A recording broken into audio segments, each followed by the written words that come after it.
قوم سمود کی طرف ان کے بھائی صالح کو بھیجا تو صالح نے کہا کہ اے قوم، اللہ ہی کی عبادت کرو، اس کے سوا تمہارا کوئی معبود نہیں۔ تمہارے پاس تمہارے پروردگار کی طرف سے ایک معجزہ آ چکا ہے، یعنی یہی اللہ کی اونٹنی تمہارے لیے معجزہ ہے، تو اسے آزاد چھوڑ دو کہ اللہ کی زمین میں چرتی پھرے، اور تم اسے بری نیت سے ہاتھ بھی نہ لگانا، ورنہ عذاب علیم تمہیں پکڑ لے گا۔ اور یاد تو کرو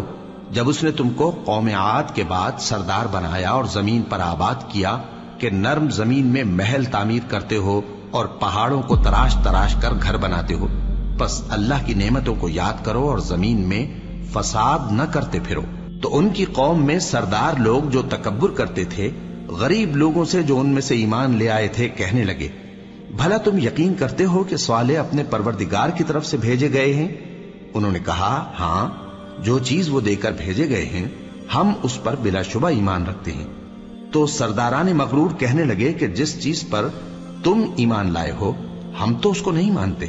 آخر انہوں نے اس اونٹنی کو مار ڈالا اور اپنے پروردگار کے حکم سے سرکشی کی، اور کہنے لگے کہ صالح، جس چیز سے تم ہمیں ڈراتے تھے، اگر تم اللہ کے پیغمبر ہو تو اسے ہم پر لے آؤ۔ پس ان کو زلزلے نے آ پکڑا، سو وہ اپنے گھروں میں اوندھے پڑے رہ گئے۔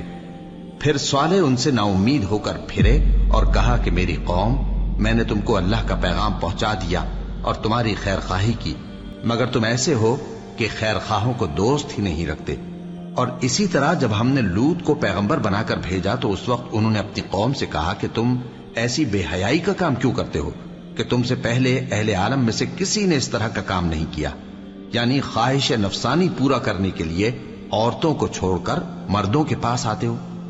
حقیقت یہ ہے کہ تم لوگ حد سے نکل جانے والے ہو۔ اور ان لوگوں سے اس کا جواب کچھ نہ بن پڑا، اور بولے تو یہ بولے کہ ان لوگوں یعنی لوط اور اس کے گھر والوں کو اپنے گاؤں سے نکال دو